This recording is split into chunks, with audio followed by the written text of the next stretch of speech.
Bien, je crois que tout le monde a pris place.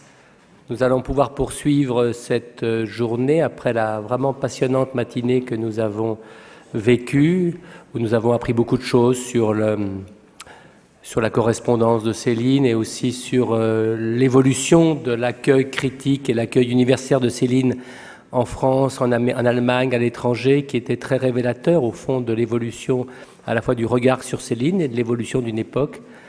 Et j'en remercie en mon nom, François Gibault l'avait fait, mais les intervenants. Nous allons un petit peu changer d'angle cet après-midi, toujours sur le thème autour de Céline, donc pas une approche directe, analytique de l'œuvre, mais Céline, cette fois-ci, non pas vue par les critiques, vue par les universitaires, Céline à travers sa correspondance, mais Céline, si je puis dire, sous le regard d'autres écrivains. Et le premier intervenant qui est à ma droite, c'est Julien Hervier, que sans doute beaucoup d'entre vous connaissent, non seulement comme professeur d'université, spécialiste de littérature comparée, mais aussi comme probablement le meilleur connaisseur aujourd'hui, non pas seulement en France, mais peut-être dans le monde, de l'œuvre de Ernst Junger, dont il prépare les éditions dans la Pléiade, et aussi un spécialiste de Drieu, puisqu'il a publié en particulier les lettres de Drieu-La Rochelle à Vittoria Ocampo. Alors, sur Junger et Céline, je crois que tout a à peu près été dit, des rencontres occasionnelles, des malentendus, des disputes qu'il y a pu y avoir entre Céline et Junger, et Julien Hervier n'a pas souhaité parler pour redire à peu près ce que tout le monde ici connaît sur les rapports conflictuels difficiles de Junger et de Céline, mais a souhaité nous parler de Drieu-La Rochelle et Céline vue par Drieu-La Rochelle. Donc je lui laisse la parole avec non seulement le plus grand plaisir, mais a priori le plus grand intérêt. Bon, merci Frédéric.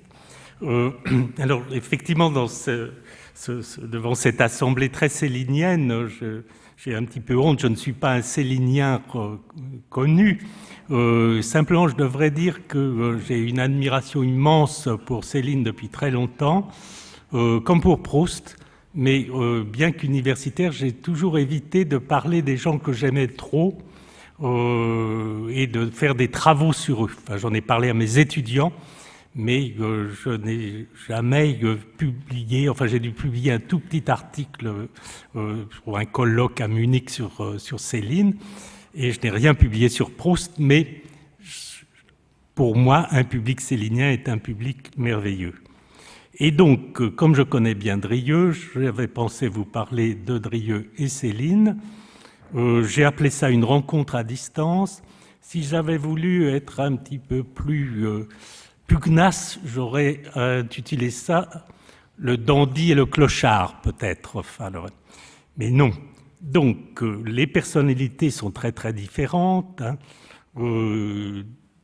Drieu, c'est le dandy qui multiplie les conquêtes dans ce qu'on n'appelait pas encore la jet set en 1930, et qui se présentait comme l'exemple même du délicat.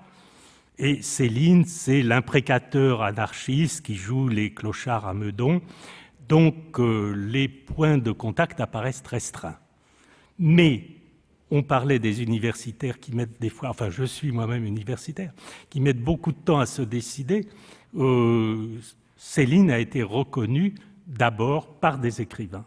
Et Drieu a été un des premiers à reconnaître Céline comme un grand écrivain et à présenter son œuvre parmi les plus grandes. Donc je vais voir ce qu'ils ont pu avoir comme contacts réels, qui sont faibles, et puis des ressemblances de tempérament existentiel, des ressemblances idéologiques, malheureusement l'antisémitisme, le collaborationnisme, mais il y en a d'autres. Et je terminerai en vous disant deux mots justement sur l'admiration littéraire de Drieu pour Céline. Donc, il est évident que tout les éloignait dans leur mode de vie. Ils ont dû fort peu se rencontrer. Drieu, qu'est-ce qu'il fréquentait? Des femmes du monde, des bars chics, des restaurants à la mode. Et Céline, les copains bretons, la bohème de Montmartre. En plus, la période où ils auraient pu se rencontrer est très courte. C'est 12 ans, puisque Céline est inconnue de tout le monde littéraire avant 1932 et la publication du Voyage, et Drieux tente de se suicider en 1944, 12 ans plus tard. Il rate son suicide, mais il est obligé de se cacher, et il se suicidera pour de bon en 1945. En ce qui concerne la période de guerre, il est très clair qu'ils se sont vaguement rencontrés, mais dans des réunions où il y avait beaucoup de monde. Ils se sont rencontrés soit chez Abetz, soit à l'Institut allemand. Il y a très peu de rencontres, peut-être 2, 3, enfin j'ai regardé dans les meilleurs auteurs, chez Maître François Gibault, chez Frédéric Vitou. Alors on découvre que Céline était présent dans le... Drieux était présent au fameux déjeuner chez Abetz, où Céline a fait scandale en disant que les Allemands étaient fichus. On disait, mais vous n'aimez pas les Allemands? Mais il dit, mais si on aime les Allemands. D'ailleurs, Jean-Paul, qui est là, va vous faire une démonstration. Il adore Hitler, il va vous montrer comment est Hitler. Et il a fait un portrait charge de Hitler qu'il faisait avec les copains. Tout le monde a été obligé de dire, mais il est fou, faut pas en parler, faut pas inquiéter, parce que le rapport allait venir tout de suite à la Gestapo. Donc il y a quelques rencontres comme ça, tout à fait rapides. Ils ne se sont pas rencontrés individuellement, et là on a une attestation sûre, c'est que les agendas de Céline, vous voyez, je suis fatigué après. C'est l'heure de ma sieste en principe. Les agendas de Drieux nous ont été conservés, enfin vraiment ces petits carnets où notaient ses rendez-vous, pour toute la période de 1938 à 1944. Ils sont maintenant à la bibliothèque d'Ousset. Il n'y a pas la moindre mention d'un rendez-vous avec Céline. Donc ils ne se sont pas vus en dehors de ces quelques réceptions officielles. Et je vais vous lire le document vraiment le plus intéressant. Et alors là, il ne faudra pas que je sois trop long, Frédéric m'arrêtera, parce qu'il y a tellement de textes beaux qu'on aura envie de les lire. C'est la lettre reprise dans les merveilleuses éditions de la Pléiade, dont on vient de parler, de Céline à Drieux. Drieux avait donc fait un très bel article en 1941. Et en 1941, il faut rappeler quand même, 1932 le voyage, donc ça faisait seulement 9 ans qu'on connaissait Céline. 4 ans plus tard, mort à crédit, 6 ans, et Drieux a fait un article dithyrambique sur Céline. En mai 1941, qui n'est pas un compte-rendu de l'École des cadavres, qui est un article général sur Céline, qui s'appelle « Un homme, une femme ». La femme étant Alice Poirier, qui a beaucoup écrit, elle était connue à l'époque, mais elle est plus connue pour ses amants que pour ses livres. Et donc, Céline écrit à Drieux, 5 mai 1941, « Voici une admirable et combien flatteuse analyse de mes grossières manifestations. » Toujours la fausse modestie de Céline. « Ces circonstances si ambiguës, actuelles, me valent ce petit retour. Dieu, comme tout ceci, est amusant. Je m'attends d'être enseveli tout vif sous tombereaux, sous ordures encore jamais égalées au premier retour de girouette. Notre futilité ne peut se gonfler que de vent. Il souffle par trombes et de tous les côtés. Je nous vois tous, gros poissons japonais, tout en haut des pylônes, tantôt flappis, vieilles liquettes, tantôt fantastiques, bouffis, formidables. Et puis à la boîte, fini joujou. À vous, bien amicalement. » Pas beaucoup de notations sur l'œuvre de Drieux, que Céline devait classer parmi les vieux romans classiques du XIXe siècle, style Mauriac. Vous savez, il disait les gens font toujours des romans comme au XIXe siècle, simplement ils ajoutent des téléphones et des voitures. Voilà. Donc, de son côté, par contre, Drieux est émerveillé. Il écrit, alors il commence par écrire, c'est son côté argentin, sa sa liaison avec comme on dit, cette grande dame des lettres sud-américaines qui était Victoria Ocampo. Il écrivait aussi dans La Nación, 1933, tout de suite après la sortie. Il me semble qu'après beaucoup d'ouvrages qui en effet n'étaient que fins, Paris a produit récemment 2 œuvres de dimension humaine, Le voyage au bout de la nuit de Céline et la série des romans de Malraux. Alors, qu'est-ce qui a pu le séduire? Évidemment, en dehors, je terminerai en vous parlant de son admiration pour l'œuvre. Ce sont d'abord 2 individualistes, très étrangers aux coteries et aux écoles littéraires, bien que Drieux ait participé à ses débuts à l'aventure surréaliste. Enfin, il n'avait pas envie d'avoir des obligations d'aller écouter le maître breton au Café Cyrano, à heure fixe, etc. Il est quelqu'un pour qui compte d'abord l'individu. Et le désespoir pour lui, un des phénomènes propres à la décadence, c'est l'atomisme spirituel des temps modernes. C'est sous ce signe de l'atomisme urbain qu'ont été aussi écrites ces œuvres désespérément individuelles et subjectives que sont Ulysse de Joyce, L'amant de Lady Chatterley de Lawrence et Le voyage au bout de la nuit de Céline. Donc il place tout de suite très haut, en 1933, à côté de Joyce et d'Ulysse. Ce sont d'autre part, je vous dirais, 2 grands misogynes, mais 2 grands écrivains fascinés par la beauté des femmes. La beauté des femmes est en particulier liée au mythe de l'américaine. Bon, nous sommes entre céliniens, je ne rappellerai pas l'importance de la beauté des américaines dans Le voyage au bout de la nuit et dans la vie de Céline.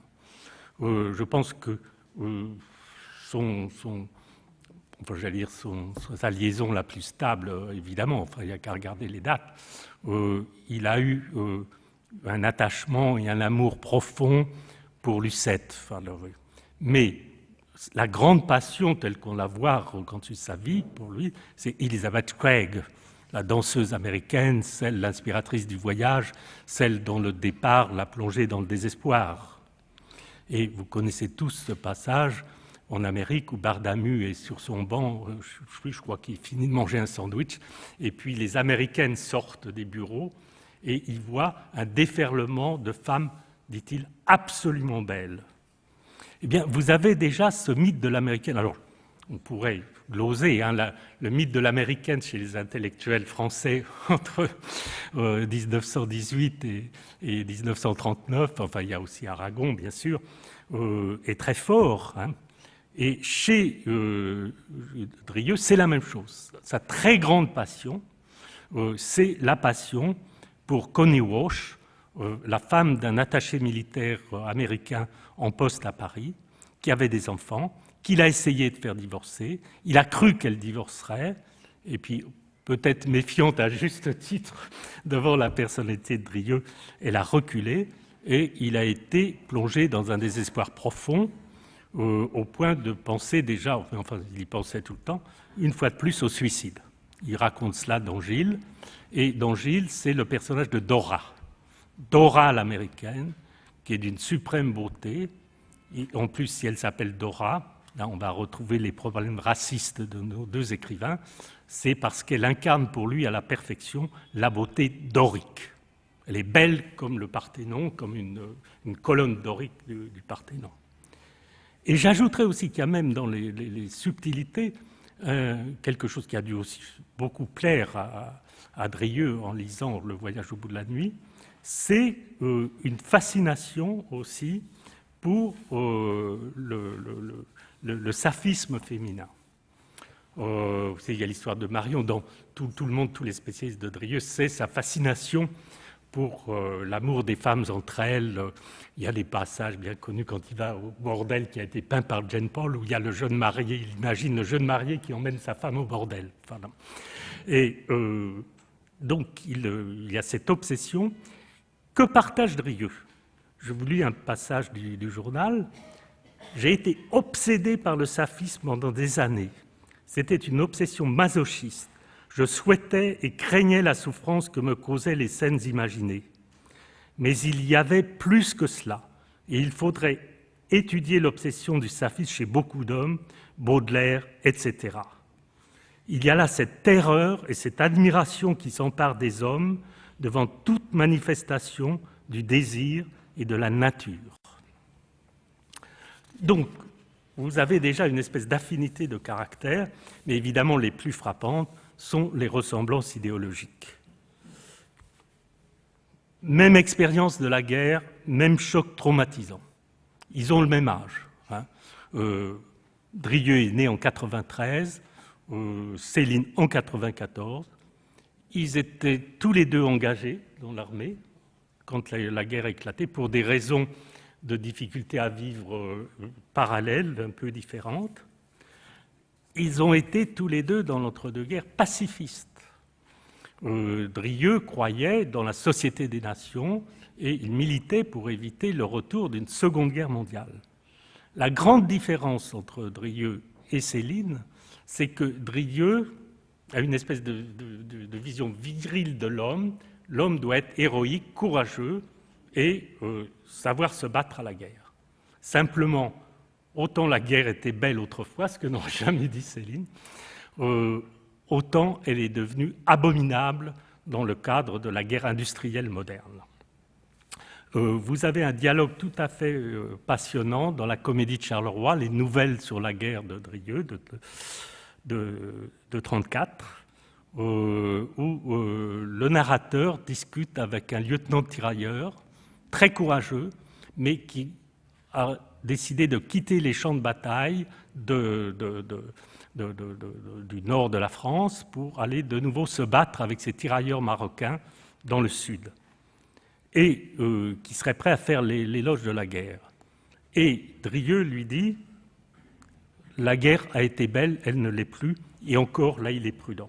Remonter au Moyen-Âge, c'est plus sûr, rencontre bien réglée, selon des principes bien admis et humains, peu de personnel, bien choisi, largement pourvu de valetaille, perte minime, beau pillage. » Le tirailleur lui dit « Vous êtes drôle. » Et là il reprend « Oh, hélas, j'exagère, je fais la part trop belle à ces messieurs du Moyen-Âge. La guerre n'a jamais été pure. D'abord, elle n'a jamais été faite uniquement par ceux à qui elle plaisait, et ceux-là ont toujours été tentés de la faire plutôt qu'à leur pareil aux autres. Ensuite, le peuple, voyant les acteurs descendre si souvent parmi les spectateurs pour les détrousser, grimpait sur la scène pour se garer en donnant aussi des coups. Donc, chez Céline, vous aurez la même horreur de la guerre industrielle, mais ça sera une horreur de la guerre absolue. Remarquez au passage d'ailleurs qu'il s'agit de deux écrivains très courageux, couverts de décorations. Céline, la première page de l'illustration, Drieux, 2 fois blessé, retournant volontairement se battre à la fin de la guerre, et admirant le courage. Mais ce qui se passe, c'est que le courage admiré par eux est aussi quelque chose qui peut être redoutable pour les autres. Et je crois que dans la comédie de Charleroi, 2 ans après le voyage au bout de la nuit, Drieux reprend pratiquement une expression de Céline. Lorsque Céline dit dans le voyage au bout de la nuit, je crois que c'est le colonel, vous savez, qui se promène sur la route et qui va être, comme dit Céline, éclaté par un obus.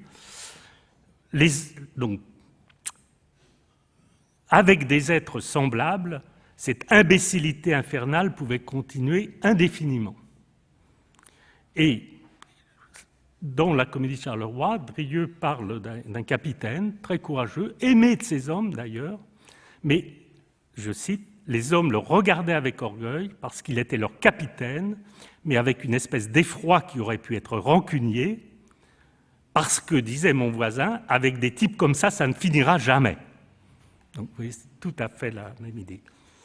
Et je dirais en outre qu'il y a également, de ce point de vue-là, la réaction à Munich. Alors là, là je vais passer des choses parce qu'effectivement je ne vais pas être trop long, on voit que Céline, dans les lettres qu'il envoie en septembre et en octobre 1938, ne croit pas que Munich va apporter la paix. C'est le désespoir. Drieux pense que de toute façon on n'arrêterait pas Hitler et qu'il vaudrait mieux se battre tout de suite qu'après ça sera pire. Et donc Drieux fait à l'époque partie du parti disons il y a en gros trois tentatives fascisantes françaises, hein, je vous renvoie à Philippe Burin. La plus sérieuse, si je peux dire, c'était celle de Doriot. Donc Drieux était une personnalité importante du PPF de Doriot, et Doriot était munichois. Parce que Doriot, il ne faut pas oublier, était très pacifiste. Lui aussi s'était très bien battu pendant la Première Guerre mondiale. Il a été ensuite, pendant la Seconde, volontaire pour aller se battre contre les Russes dans la LVF, mais il était pacifiste entre les deux guerres. Il considérait que c'était la mort de l'Europe, une Deuxième Guerre mondiale. Et Drieux a été en opposition, et après Munich, il a écrit un article du journal de l'Émancipation nationale, très frappant, puisque c'est une lettre à Édouard Daladier qui dit « Vous êtes revenu de Munich couvert de notre honte, vous étiez parti déjà couvert de notre honte », parce que la France n'était pas en état de déclencher la guerre. Et Drieux, dans ce domaine, a été très lucide, c'est-à-dire que le 21 juin 1940, vraiment au moment de la débâcle, il dit déjà « Ah, Céline et Giono vont se retrouver du côté de la collaboration ». Autre point, bien sûr, l'anticommunisme.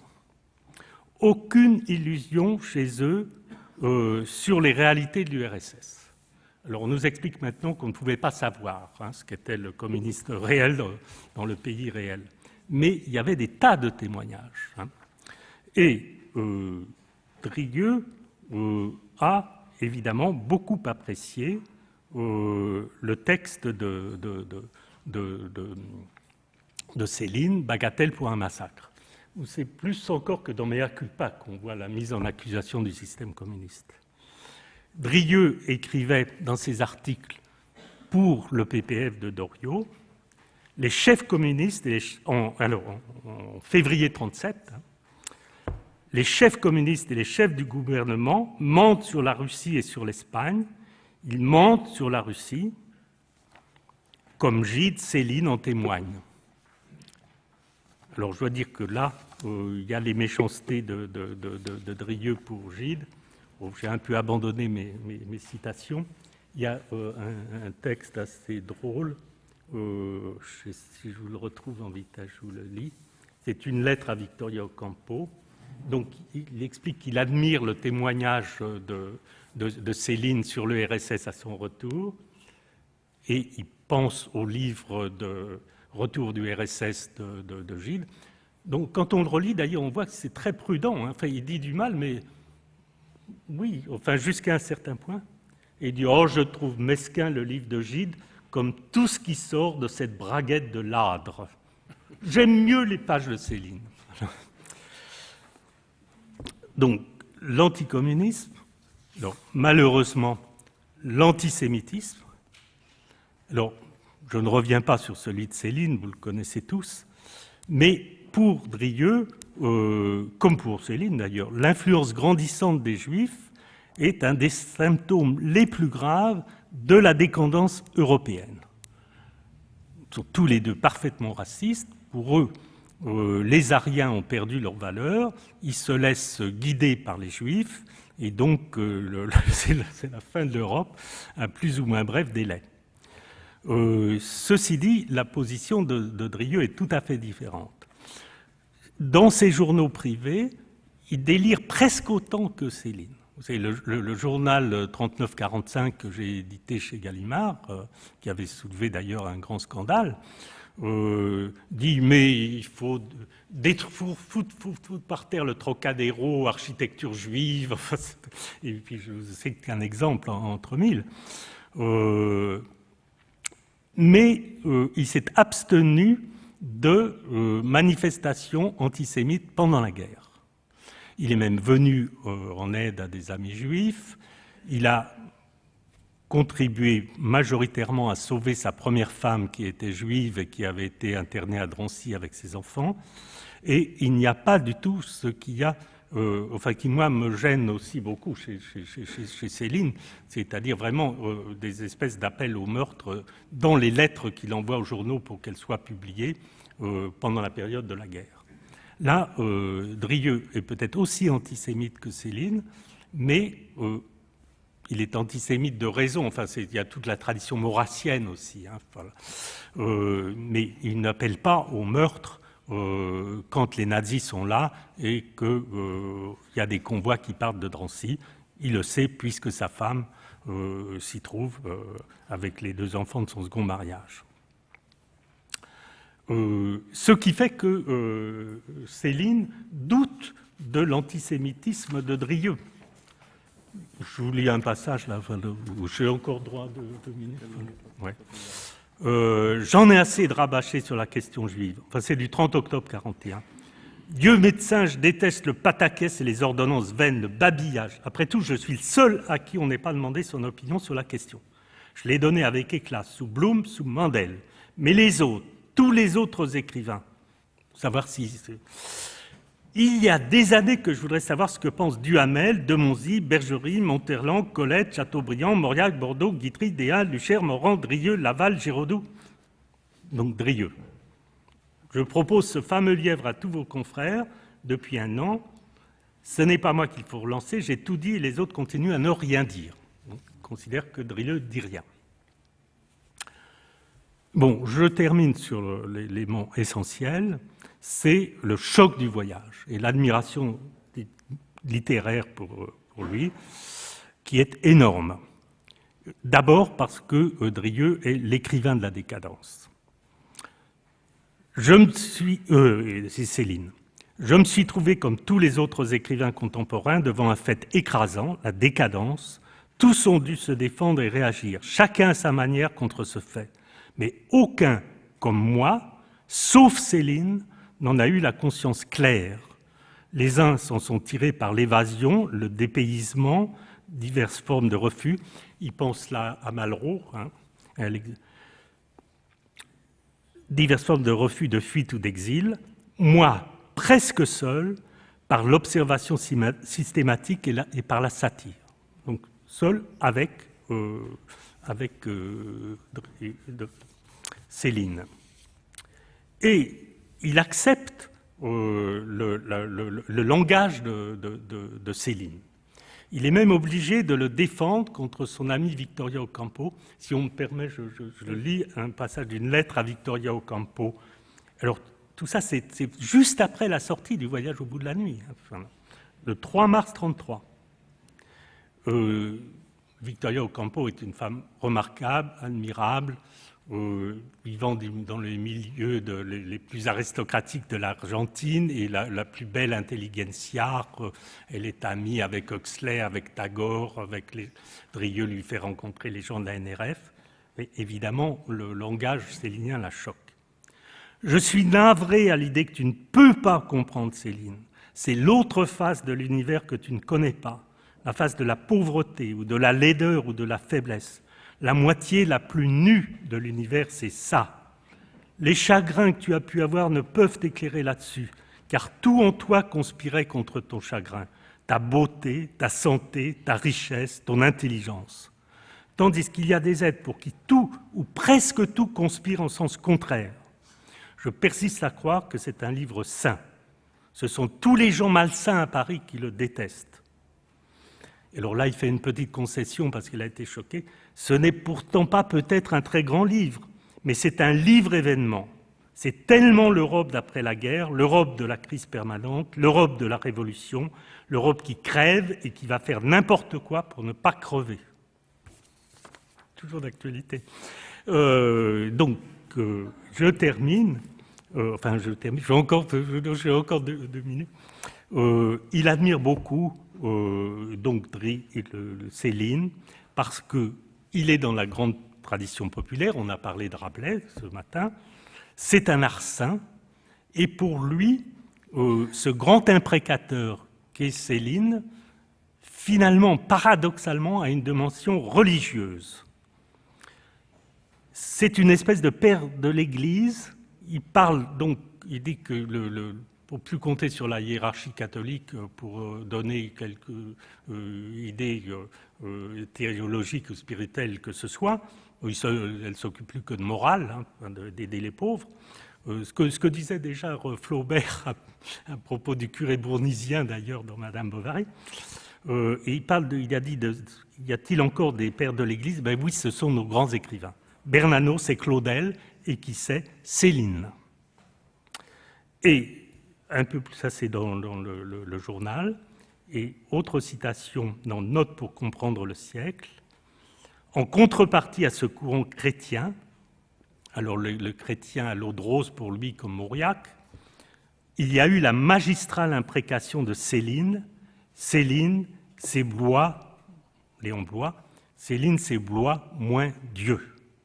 C'est peu de choses et c'est beaucoup. Donc, je crois, si j'ai le temps, je cite la fin de l'article, ce fameux article du 41, de mai 41, qui est merveilleux. Céline manie le langage populaire avec une science consommée, une ruse supérieure.